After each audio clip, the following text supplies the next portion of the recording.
ಅನುದಾನವನ್ನು ಕೊಡಬೇಕು ಅಂತೇಳಿ ಒಂದು ಪತ್ರ ಬರೀತಾರೆ. ಆ ಪತ್ರಕ್ಕೆ ಏನಂತ ಬರೆದ್ರು ಗೊತ್ತಾ ಇವರು ಅದ್ವಾನಿಯವರು? ಏನು ನಿಮಗೆ ಗೊತ್ತಾ ಏನಂತ ಬರೆದ್ರು ಅಂತ?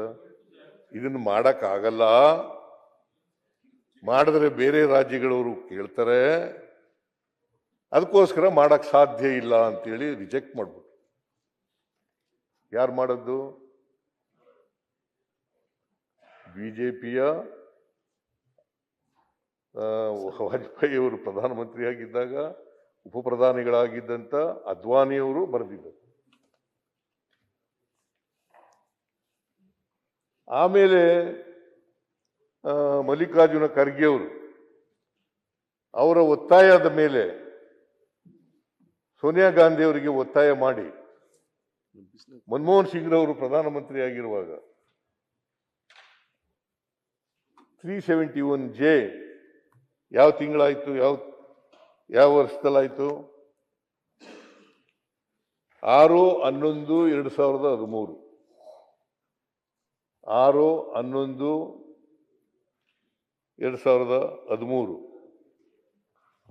ಆಗ ನಾನು ಇಲ್ಲಿ ರಾಜ್ಯದಲ್ಲಿ ಮುಖ್ಯಮಂತ್ರಿ ಆಗಿದ್ದೆ. HK ಪಾಟೀಲ್ ಅವರ ಅಧ್ಯಕ್ಷದಲ್ಲಿ ಒಂದು ಸಮಿತಿ ಮಾಡಿದೆ ನಾನು. ಈ 371J ತಿದ್ದುಪಡಿ ಆದಮೇಲೆ ಮನಮೋಹನ್ ಸಿಂಗ್ ಅವರು ಮಾಡಿದ ಮೇಲೆ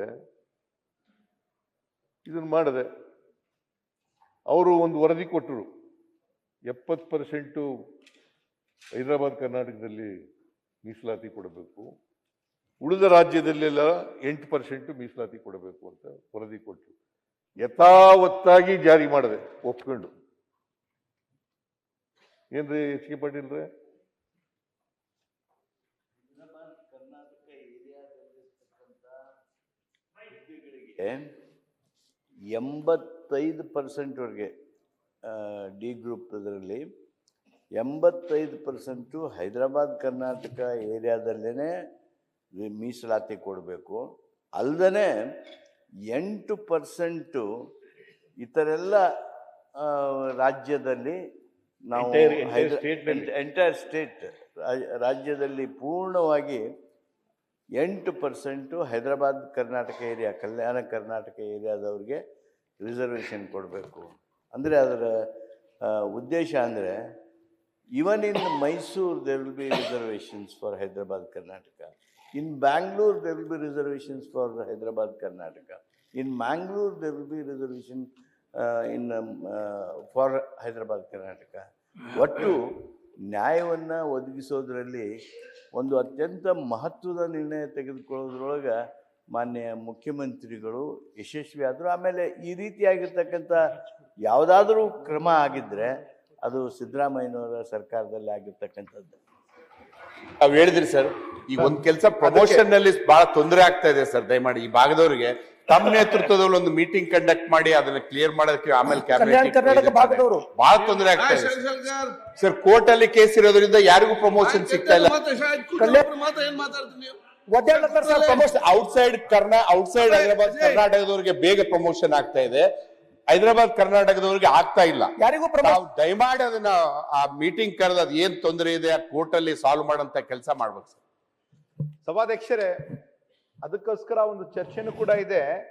ತಾವು ಹೇಳಿದ್ದೆ, ನಮ್ಮ ಕಾನೂನು ಸಚಿವರು ಹೇಳಿದ್ದು, ಗ್ರೂಪ್ ಎ ಮತ್ತು ಗ್ರೂಪ್ ಬಿ ಹುದ್ದೆಗಳಿಗೆ 75% ಮೀಸಲಾತಿ, ಗ್ರೂಪ್ ಸಿ ಹುದ್ದೆಗಳಿಗೆ 80% ಮೀಸಲಾತಿ, ಗ್ರೂಪ್ ಡಿ ಹುದ್ದೆಗಳಿಗೆ 85% ಮೀಸಲಾತಿ.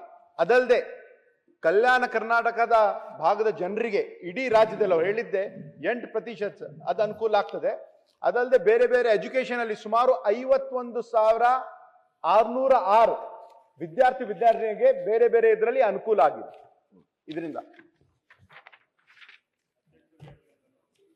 ಇದರಿಂದ ಮಾನ್ಯ ಅಧ್ಯಕ್ಷರೇ, 371J ಕಾನ್ಸ್ಟಿಟ್ಯೂಷನ್ಗೆ ತಿದ್ದುಪಡಿ ಮಾಡಿ ವಿಶೇಷ ಸ್ಥಾನಮಾನ ಕೊಟ್ಟದ್ದು ಕಾಂಗ್ರೆಸ್ಸಿನ ಸರ್ಕಾರ ಕೇಂದ್ರದಲ್ಲಿ. Guarantee news. ಸುದ್ದಿ ಖಚಿತ, ನ್ಯಾಯ ನಿಶ್ಚಿತ.